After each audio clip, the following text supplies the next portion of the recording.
Boa noite, querida audiência do Portal Desacato. Mais uma luz inesperada, começando aqui, como eu manifestei a nossa solidariedade ao Glauber Braga, comemorando aí que ele conseguiu uma vitória na Câmara, na sua luta em defesa do seu mandato contra um processo injusto de perseguição que está sofrendo. Deixar também a minha solidariedade à Lumen, que continua aí enfrentando a perseguição do governador Jorginho. Mas hoje nós vamos falar de indivíduo e sociedade. E eu botei, essas duas figuras, que são o Milei e o Trump, como elementos que a gente vai analisar, mas na verdade a ideia principal é a gente pensar que quando você vai fazer análise de conjuntura, isso também é uma questão. Então, o perfil das pessoas que estão à frente e das pessoas que têm poder ou que podem vir a ter poder, ou que têm um poder e que esse poder pode aumentar, essa é uma questão que importa. Quando o Jair Bolsonaro ganhou a eleição e nomeou o seu primeiro e segundo escalão em 2019, uma das coisas que eu fiz para fazer a minha compreensão do que estava por vir foi pegar os nomes das pessoas que estavam indicadas. Boa noite, querida Thalia. A gente foi pegar esses nomes e fazer breves pesquisas sobre quem eram essas pessoas, de onde elas vinham, qual era a tradição. E o que eu percebi é que, além de ter um número imenso de pessoas ligadas ao mundo militar, praticamente todas elas, por exemplo, tinham uma ligação com a missão brasileira no Haiti. Então, a gente percebe um entrelaçamento entre questões políticas e questões individuais, de formação de um perfil e de ocupação de espaço.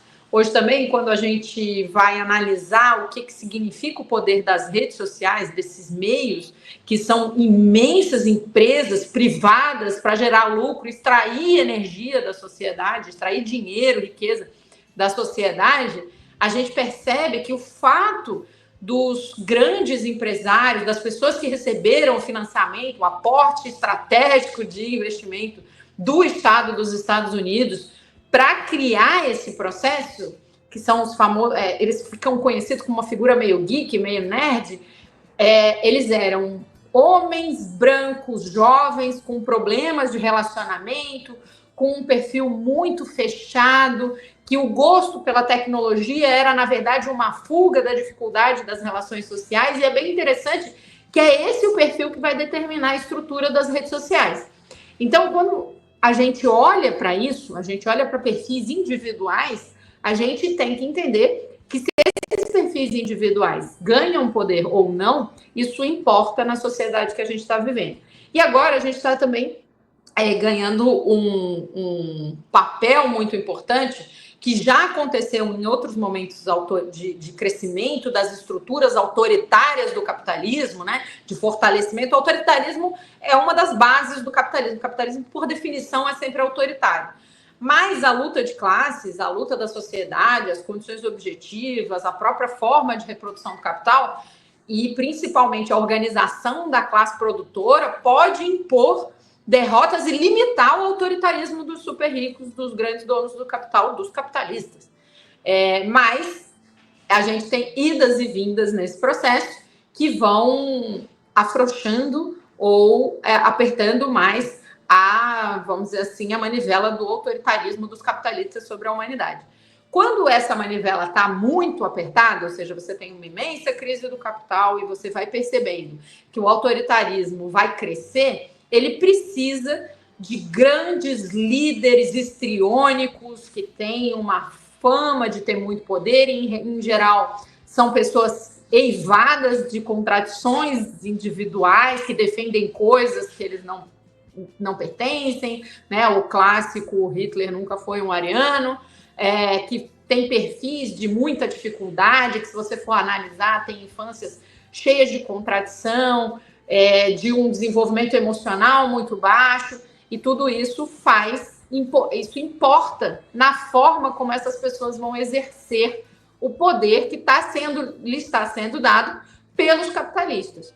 Porque os capitalistas precisam dessa forma de autoritarismo maior, porque A desigualdade é tamanha que, se você não apertar as botas, né, do autoritarismo sobre os pescoços da classe trabalhadora, você vai ver essa classe trabalhadora se organizar, lutar e derrotar os capitalistas, que é o que eles não querem. Então, as estratégias vão mudando, mas aí eu queria olhar um pouco para essa contradição, para essa, na verdade, para essa dupla, né? A gente sempre percebe que no materialismo histórico dialético, todas as análises que a gente faz a partir de duplas de conceitos que têm contradições, em princípio, e nesse caso é o indivíduo e sociedade, o indivíduo e a história. E aí a gente vai começar assistindo um trechinho de um vídeo do Mir, que é um vídeo em que ele fala um pouco de uma contradição que a gente está vivendo, que pega fundo no âmago da figura pública que o Trump deseja ser. Então, solta o vídeo aí pra gente, Raúl. Mis aranceles son los mejores de la historia. Ya ningún país volverá a abusar de nosotros. Varios gobiernos me están besando el trasero en estos momentos. Nos estamos haciendo inmensamente ricos. No me importa que se derrumben las bolsas. Estoy haciendo America Great Again. Bueno, veo que la gente se puso algo nerviosa y aunque no entiendo muy bien por qué, voy a rebajar mis aranceles durante un rato para que se calmen, menos a los chinos. Bueno, al arroz frito y el pato a la pequinesa chino será, porque celulares, computadoras y chips quedan exentos también. ¡Caramba! Qué difícil está resultando lo de hacer America Great Again.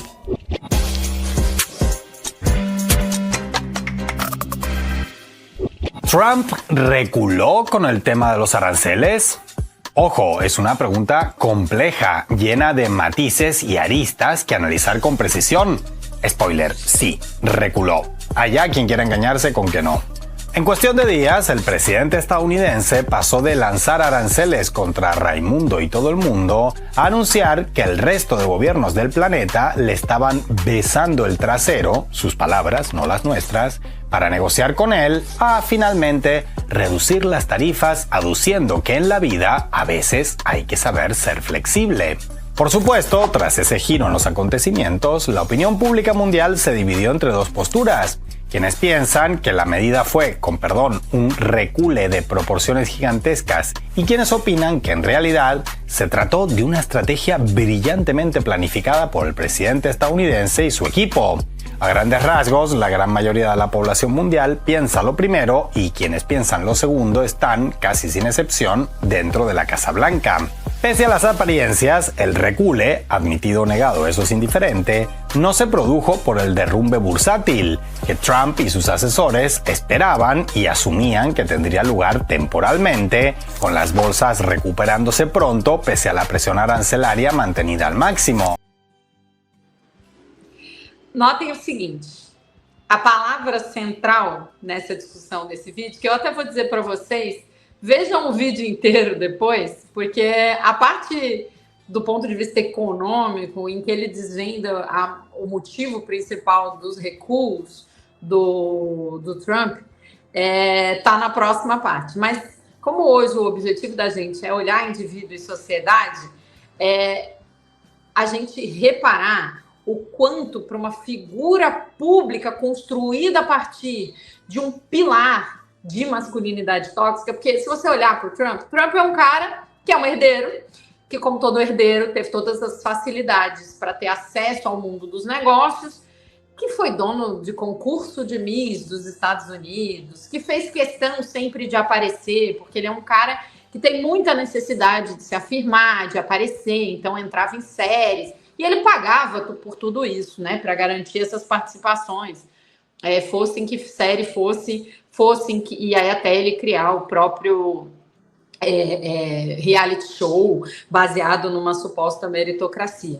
Mas essa figura ele foi construído no pilar do herdeiro, do rico, do poderoso, no pilar da masculinidade que se afirma pela violência, pela virilidade, pelo poder.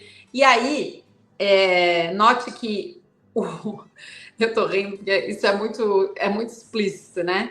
A palavra recuo vem do latim, a epistemologia, meu Deus do céu, a etimologia dessa palavra, ela vem do latim e ela quer literalmente dizer botar o cu para trás.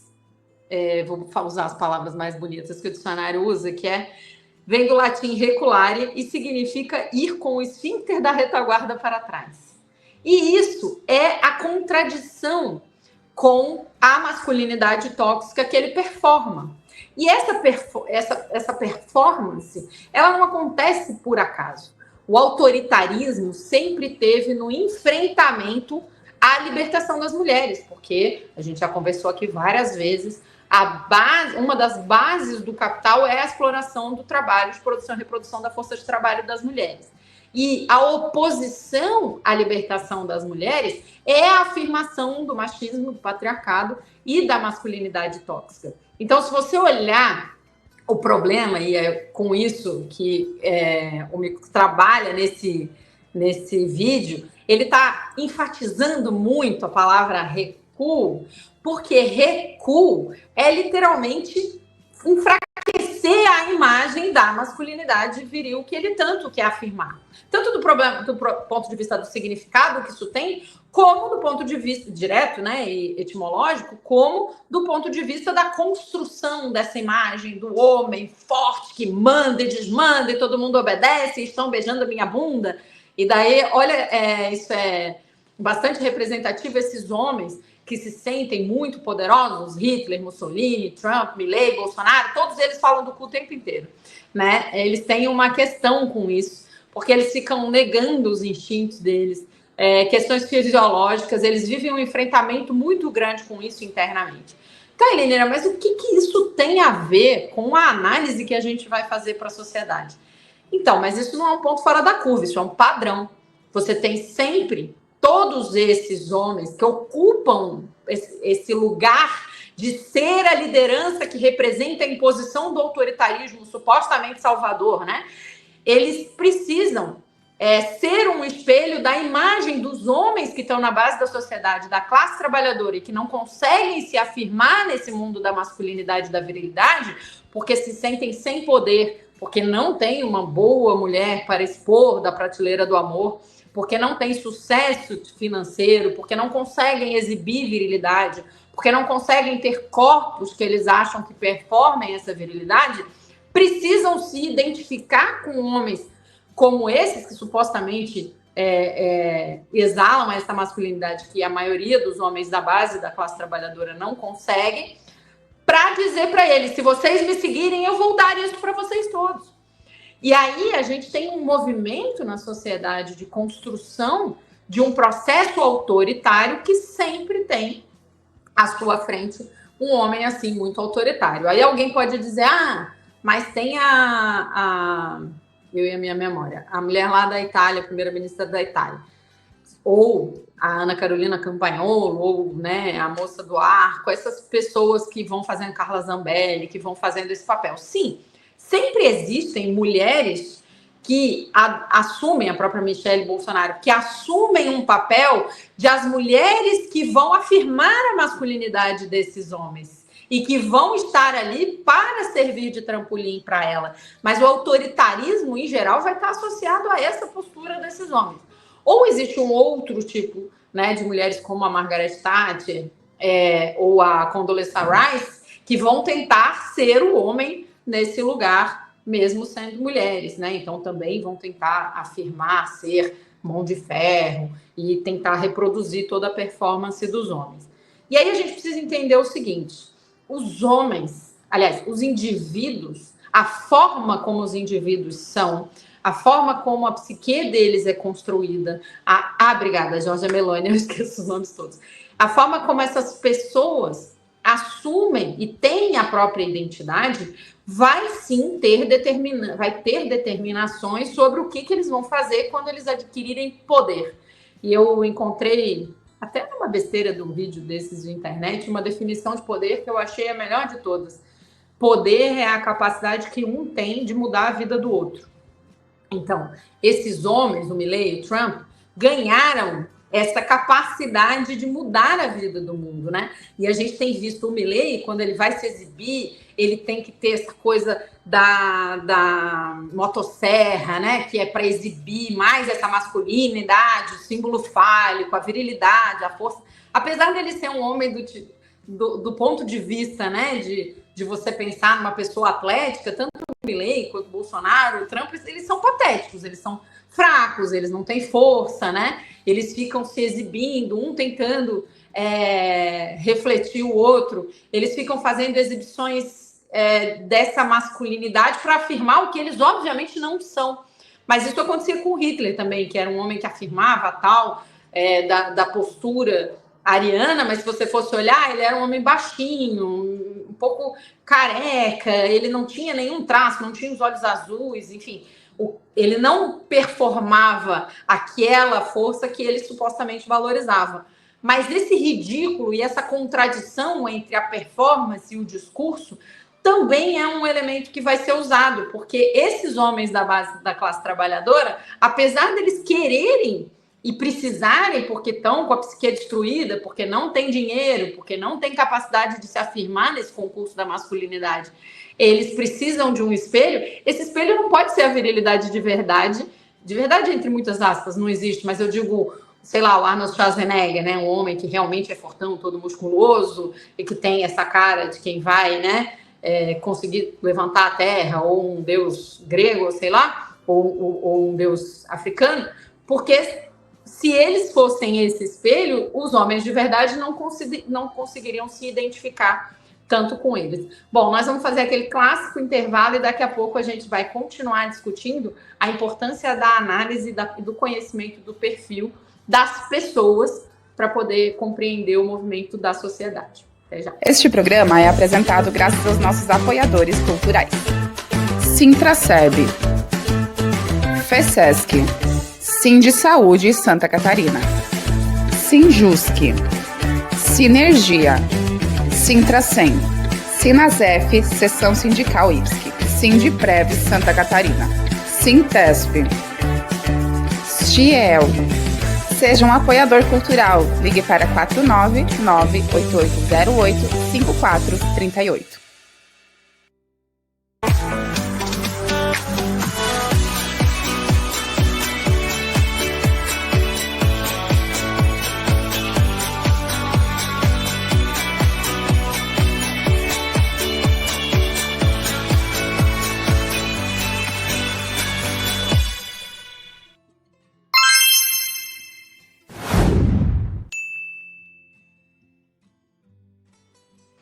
Então, voltando, é importante a gente compreender que a individualidade não é uma coisa sem importância para todos nós que somos materialistas e sódico-dialéticos.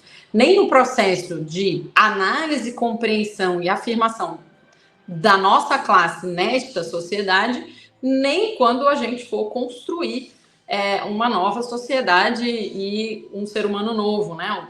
Que o Tchê chamava de um homem novo, o Lenin chamava também. O indivíduo é fundamental. Aliás, é bom a gente compreender que o indivíduo tem uma dificuldade de florescer, digamos assim, de se estabelecer, no capitalismo. Porque no capitalismo é que você está escravizado por um trabalho alienado, e alienado no conceito marxista, que é eu não participei da escolha de fazer este trabalho, ele me foi imposto de alguma maneira, ou porque ele é o trabalho da minha família, ou porque ele é o único trabalho disponível no lugar onde eu vivo, ou porque ele é o único trabalho que pode prover a minha sobrevivência. Então, não só porque a gente é escravizado, né, nessa condição, como também porque a gente nunca tem as condições básicas iguais para realmente desenvolver todos os nossos potenciais. A gente não tem acesso à educação, a conhecimento, a desfrutar a vida, a realmente poder fazer escolhas. No capitalismo, a gente praticamente, de verdade, não faz escolha nenhuma. Quem faz escolha são os donos do poder. E aí, quando eu vou estudar e compreender como é que isso funciona, a gente tem que olhar para essa sociedade e perceber que a escolha que os capitalistas fazem para financiar esses líderes histriônicos e confusos, que performam o ridículo. Quando a gente olha para a figura do Milei, essa coisa do cabelo desgrenhado, essa coisa de ficar carregando essa motosserra, essa coisa de gritar e se sacudir, ele declarar que o grande consultor do trabalho dele é o cachorro que já morreu. Então, todas essas coisas, elas fazem parte de um elemento ridículo, mas que é mobilizador para as pessoas que estão completamente desesperançadas pela realidade objetiva do capitalismo, elas encontrarem uma forma de se agarrar e de continuar sobrevivendo e continuar aceitando a exploração e, ainda mais do que isso, agarrar a própria exploração como a defesa da sua ideologia. Então, como as figuras que foram lá no 8 de janeiro quebrar tudo, porque em nome do Bolsonaro, da intervenção militar, eu vou fazer tudo pelo meu Brasil, e não percebem que, na verdade, eles estão defendendo a própria fome, a própria exploração, e não é só porque eles podiam ser presos, mas principalmente porque estabelecer governos como figuras como Milei, o Trump, o Bolsonaro, a Meloni e todas essas figuras, significa aprofundar o nível de exploração capitalista e significa dificultar a nossa própria luta em si pelos direitos, além da retirada de direitos que acontece.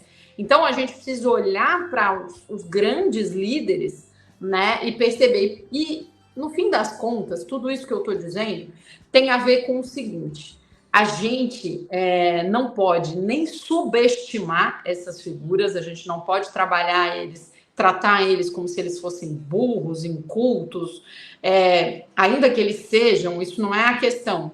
Porque, principalmente, as pessoas que usam essas figuras para garantir o poder, elas têm acesso a conhecimento e ferramentas de ponta mais desenvolvidos da humanidade e manipulam e usam esse conhecimento para manipular essa performance para que as pessoas sigam eles.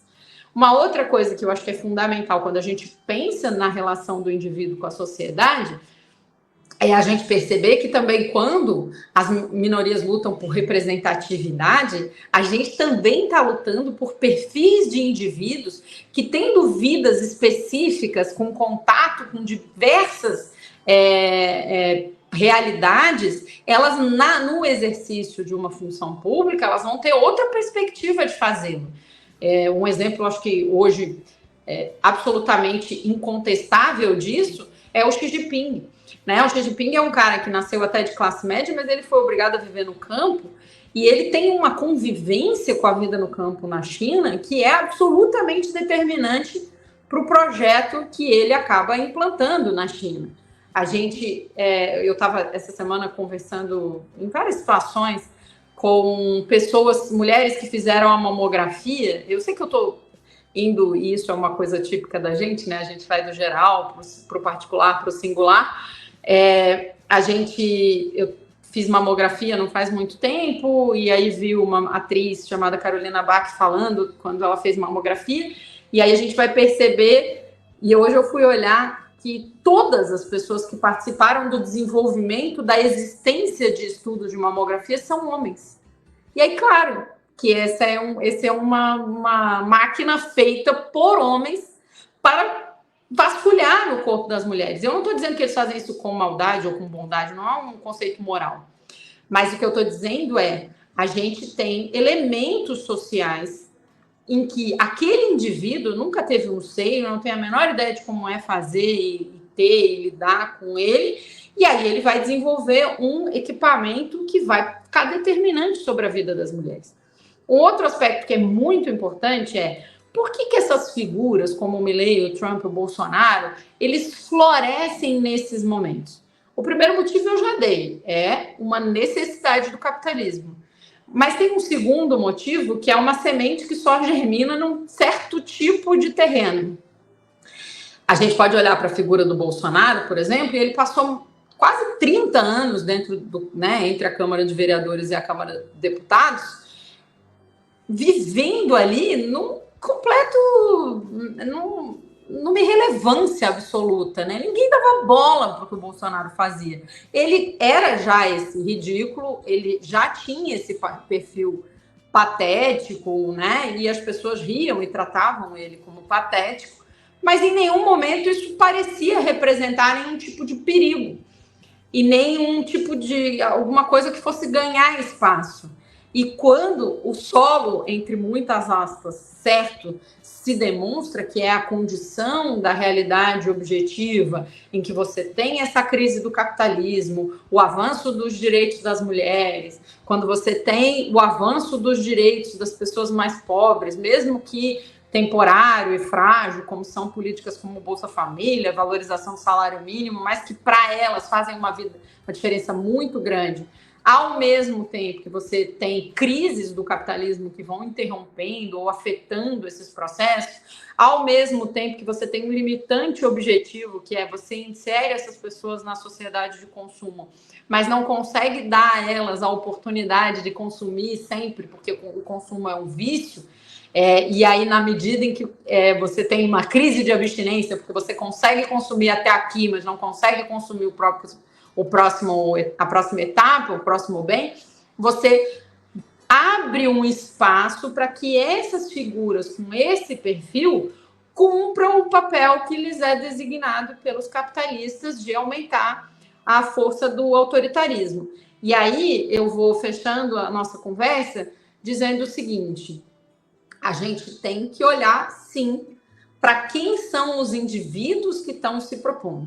E se a gente hoje está mirando, né, no Brasil, em que os capitalistas estão com toda certeza e sem nenhuma dúvida se oferecendo para sustentar a figura do Tarcísio, o Tarcísio pode ser o novo Milei, o novo Bolsonaro, o novo Trump brasileiro.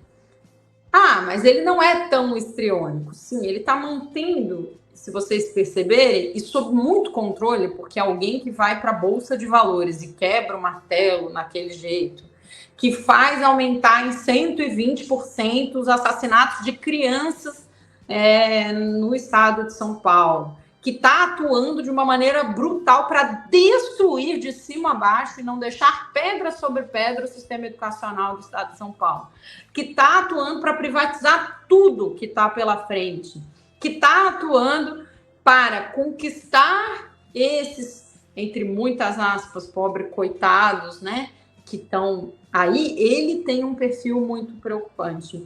Não achem que o Tarcísio vai ser menos grave do que o Milei. Do que o Milei, ou do que o Trump, ou do que o Bolsonaro. Pelo contrário, ele tende a ser ainda muito pior, porque ele é uma semente mais dilapidada e mais alimentada, porque lembrem-se que os capitalistas brasileiros relutaram em investir na figura do Bolsonaro. Não há capitalista brasileiro praticamente nenhum relutando em investir na figura do Tarcísio. E ele vem num mundo em que deputados, por exemplo, do PL vão para a tribuna dizer: o Brasil devia puxar o saco do Trump, que está defendendo o seu país. E aí é muito irônico, né, que a pessoa que diz que é patriota diz que o seu país tem que se mirar no exemplo de um cara que está botando todos os Estados Unidos ali dentro de todos esses problemas. Então, a figura, o Trump, o Milei, o Tarcísio, o Bolsonaro, essas figuras, eles têm um perfil individual em que assinar um recuo, como está acontecendo com o Trump, é muito difícil. E a gente vê que ele vai, apanha, dá um passo para cá, dois para lá. E o que a gente está vendo é que já tem taxas com a China que giram em torno dos 200%, que quanto mais ele percebe que a China é um adversário muito maior do que ele imaginou que enfrentaria em todos os pontos de vista, militar, econômico, do ponto de vista da estrutura social, da incapacidade dele de invadir, intervir, porque a China tem soberania digital, ele não consegue trabalhar lá. E aí eu queria terminar com uma frase que eu acho que é fundamental para nós. Toda vez que a gente for analisar processos sociais, a gente tem que analisar qual é o terreno, quais são as sementes que estão plantadas e o que vai ter melhores condições de florescer nesse terreno em cada momento. Então, hoje os capitalistas precisam de figuras, e aí a Márcia Tiburi foi lapidar em descrever como é que funciona o de ridículo político, né? Como é que essa é uma ferramenta no momento de fortalecimento do autoritarismo, para que esse autoritarismo possa manipular essa fragilidade da masculinidade do homem médio, da classe trabalhadora, para construir esse autoritarismo com essas lideranças ridículas, patéticas, e que a gente jamais, porque eles se apresentam desse jeito, pode nem subestimar, nem superestimar. Outro dia eu também ouvi uma frase do Breno Altman que diz: o erro não é monopólio da esquerda, a direita também erra, e erra bastante, eles também têm contradições internas, né? Agora, a gente tem que estar sempre pronto para encarar e perceber quais são as potencialidades dos nossos inimigos, quais são as suas fragilidades, quais são as nossas potencialidades e fragilidades, qual é o movimento da história onde essas potencialidades e fragilidades estão se manifestando. Então, não basta saber o que tem do lado de cá, o que tem do lado de lá, mas em que terreno a gente está trabalhando, com que condições, e a gente precisa se organizar muito seriamente para enfrentar o que está vindo, que não vai diminuir nesse primeiro momento, até que o capitalismo arrume uma forma de destruir as forças produtivas e interromper definitivamente esse ciclo de crise tão profundo, ou extinga a espécie, ou nós consigamos derrotá-los de maneira mais definitiva, né? É nesse momento histórico que a gente está, e é esse o processo que nós estamos construindo. Então, olhar o indivíduo, compreender a sua história, compreender os seus elementos de afirmação e identidade é importante para as pessoas que estão do lado de lá e para as pessoas que estão do lado de cá. E é por isso que eu disse, por exemplo, que os movimentos mais importantes que o nosso lado conseguiu construir têm lideranças que têm um perfil, que são homens e mulheres negros, LGBTs, de periferia. Essas são as pessoas com quem o nosso lado está construindo identidade para enfrentar o sistema de verdade. O outro lado cria figuras histriônicas, figuras do ridículo político, que se pareçam com pessoas que estão enfrentando o sistema para servir o sistema e aumentar o autoritarismo e a opressão. E é isso que a gente está enfrentando. É isso, como sempre, só a luta muda a vida, que estejamos organizados. E se você ainda não está organizado para participar das atividades do 1º de maio na sua cidade e região e para paralisação do movimento, né, pela vida além do trabalho e contra a escala 6x1, vai atrás, porque 1º de maio é dia de mobilização da classe trabalhadora brasileira. Aqui na Grande Florianópolis, a mobilização vai ser em São José, e a gente vai estar lá demonstrando que a classe trabalhadora brasileira quer vida além do trabalho, e isso significa não aceitar a escala 6x1 e não aceitar vários outros processos que estão acontecendo de retirada de direitos. Só a luta muda a vida. Até a próxima. Produção Portal Desacato. Realização Cooperativa Comunicacional Sul.